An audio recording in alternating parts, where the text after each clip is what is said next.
The vibe is absolutely off. It does sound like a white person trying too hard to make soul music, minus any of the soul required to make said songs. Here at Samsung, we believe in two things: innovation and the future. This is why we have designed the beautiful and stunning Samsung Galaxy S6. But wait, there's more. We got nothing to lose, so everybody just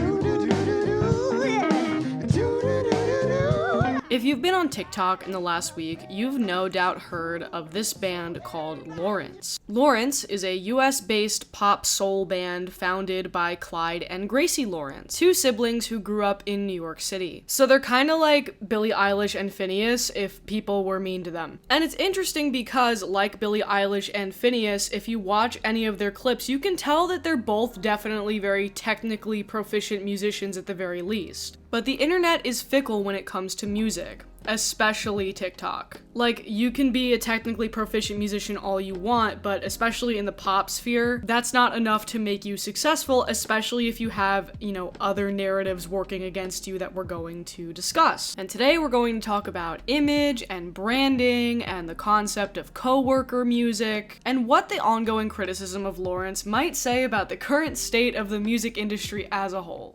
But before we get there, I want to talk to you about today's sponsor, Nancy. Look, it's a stressful time to be a person in the world right now, and it goes without saying that we should all probably be a little bit better about prioritizing our self-care. And Nancy is a team dedicated to removing all of the stigma and taboos surrounding sexual and intimate pleasure, and I think that's something that we should all be able to get behind in 2024. So, you may be asking, Kayla, how does one make self-pleasure less scary if I don't know where to start? Well, Nancy thankfully has these simple toys that are very easy to use and guides to help you get started, and so I'm going to show you what comes in their Beginner Bliss bundle. The first thing I want to show you is the Uno, which came in this adorable little packaging right here, and it is basically a personal massager for beginners. It starts with a gentle rumble before it really gets going, so it's, pretty easy for beginners to get accustomed to and used to if they're looking to explore self-pleasure for the first time. The other toy I want to show you today is the Lem, which, looks like a lemon, and some say it's even better than another nature-inspired shaped toy that makes the rounds on the internet every now and again. It's me. I'm saying that. Both toys are discreet, they're quiet, and they're made of water-resistant, body-safe silicone. They're aesthetically pleasing, they're adorable, they come in some gorgeous packaging, and, if you're looking for a gift to get that special someone, this is a pretty good option. And Nancy is graciously offering a 25% discount to my audiences, so head to the link in the description down below and use my code KaylaSays for 25% off. That is code KaylaSays for 25% off of your purchase, and thank you so much again to Nancy for sponsoring today's video. Alright, so if you happen to be unfamiliar with the inner workings of this controversy, no worries at all. I'm going to be breaking it down point by point, and the first point that I'm going to make here happens to introduce and set up the characters we're talking about in today's story quite well. Because to put it simply, Lawrence is never beating the Nepo baby allegations. Describe your perfect date. It's a tough one. I'd have to say April 25th, because it's not too hot, not too cold. All you need is a light jacket. As you may have guessed by that clip I just showed, their father, Mark Lawrence, is a filmmaker and screenwriter, and he is best known for the film Miss Congeniality. Now, you may argue that film and music are related but not directly correlated industries, and that Mark Lawrence's Hollywood connections have nothing to do with Lawrence's success or talent as a band. And that might be true, but with all Nepo baby discourse, it kind of ultimately comes back to the fact that being related to someone who already has connections to the Hollywood industry is a massive hurdle that Nepo babies naturally do not have to overcome. And music audiences can be very wishy-washy when somebody is a Nepo baby. Like, if the music is good, a lot of people tend to overlook it, but if you're a Nepo baby and you give the internet an inch, they'll take a mile, especially when there are anecdotes like this on your Wikipedia page. When Mark Lawrence was working on the 2000 film Miss Congeniality and was not pleased with his options for the Miss United States pageant theme song, he turned to Clyde.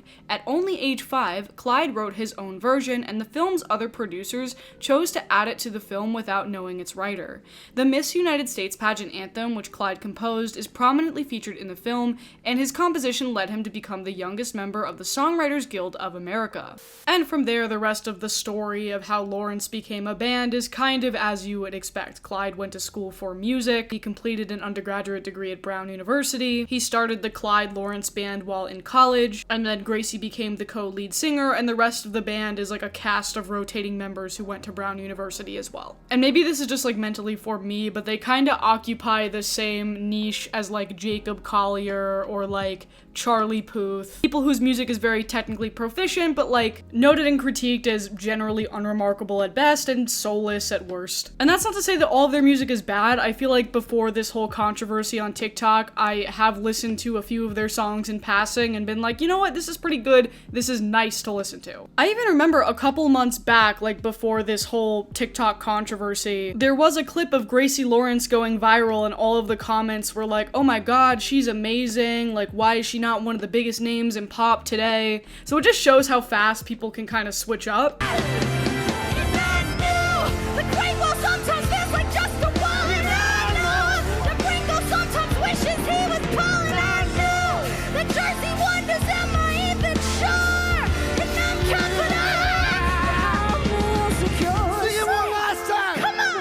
So when exactly did the switch up happen here? Well, Lawrence has a song that has been making the rounds every time they go on some TV show to play it or something. It's a single called What You Want, and you've probably heard this specific clip from it. Tell me what you need.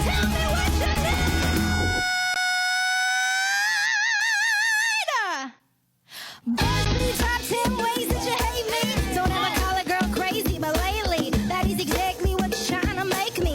My mind's racing, I'm impatient.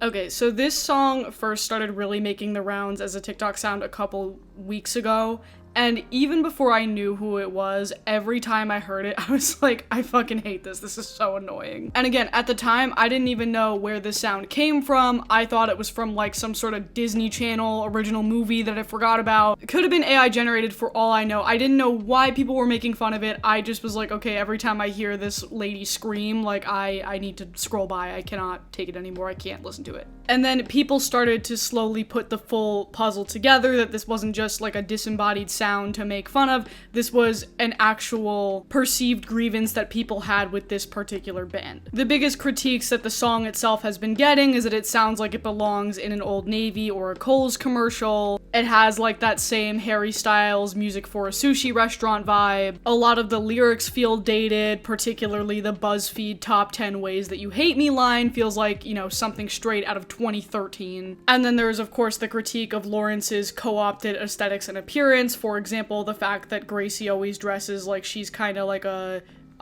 boarding school chick. And also the biggest and perhaps the most relevant critique, meaning like this is an imitation of soul music. It's white artists imitating soul music without, you know, understanding the intent behind the genre in the way that black artists would. And if you're like, Kayla, that's ridiculous. Lawrence is not the first band to sound like this. Well, you're right, but I think it's important to consider how this situation went from haha cringy millennial band to a question of appropriation and access. And the video that I watched that really opened my mind to this side of the conversation was by a creator named Aria Lanelle. I'm going to play a couple chunks of her video here, and I'll link the full thing in the description down below, but basically she's talking about something called the Berkeley Sound, which is, you know, a phenomenon that she experienced when she attended school at the Berkeley School of Music. And not only does it sort of explain why people seem to be off-put by Lawrence's style of music, or this song in particular at the very least, but also it explains why there seems to be more and more bands like this coming out of certain sectors of the music industry.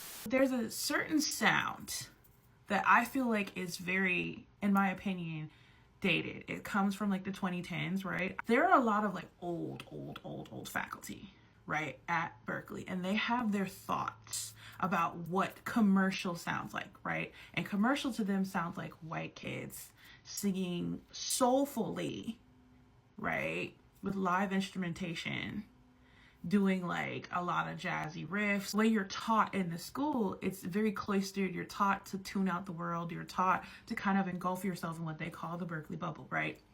And so there's kind of like an unofficial accelerator program at Berkeley for students that the school feels like have the best chance at being a superstar. And one thing that I have noticed is that I don't see a whole lot of people with my skin tone who have been put in that. These people, like these old, they are ancient senior citizen, musician professors at the school. They have this thought that commercial is white. Commercial is like the white imitation. Really quickly, I also want to plug another TikTok creator named Amber Flannery. I love her videos. She's one of my favorite creators on the platform who has a great video on this specific topic, and I will link that in the description down below. Ultimately, I think the reason why this topic has been so interesting to me is because the entry point into the discourse is like very easy for people to jump on. They hear a song from TikTok and they go, that sounds like dated 2014 millennial music. It sounds like it comes from a Kohl's commercial. It's like the easiest concept of a critique to grasp. But the minute that the discourse switches from like fun bashing to, oh, there's a conversation to be had here about appropriation and access and who might be getting left out as a result of the pushing of these Nepo baby soul bands, it feels like way less people want to actually engage with that kind of meaningful critique, and they just want to be like, haha, little white woman sings wrong and bad and loud. And so in some ways, I kind of understand why that puts a lot of people who are fans of the band Lawrence on the defense a bit, because actual constructive critique surrounding the systems that allow music like this to get made by bands like this is getting lumped in with like lowbrow nonsense that can sometimes read a bit as misogyny. And I think the other thing is that, like, outside of meaningful and valuable critique, younger people just use this kind of generational divide when it comes to music as an excuse to be, like, overly shitty and mean. Like, one, I don't really like this song very much, and two, I am able to engage with the concept of the band Lawrence being critiqued for appropriative aesthetics. But if you're not, like, that deep into that side of TikTok, then I guess I can't necessarily fault you for that. And so there are, like, random millennials posting, under this sound and being like, I don't know what everybody's talking about. I like this song. And they're getting absolutely ruthlessly shit on. And I don't know how I feel about that either, to be honest. Because I just know that if and when Gen Alpha ever learns how to read, they're going to be ruthlessly shitting on you guys for being such big fans of fucking, like, Noah Kahn. And I really like Noah Kahn. I'm not even saying that as a dig. I'm just saying 10 years from now, don't be surprised if you see some TikToks that are like, this song reminds me of Gen Z, Noah Kahn, music that your coworker recommends to you on Microsoft Teams. It's all cyclical, and generations have been doing this to each other forever as soon as we, develop our own separate aesthetics and sounds and whatnot. And it's just interesting to me that Gen Z has labeled this specific millennial core type of song as like the egregious point of no return, the cringe sound barrier that has never been broken before in this way. Meanwhile, this is what, like, Ariana Grande sounded like in, 2013. Like, that song that she did with Iggy Azalea that has the saxophone riff in it, like, that sounds like this to me. This sounds the same. Your diva, your icon of all icons, has never been above this.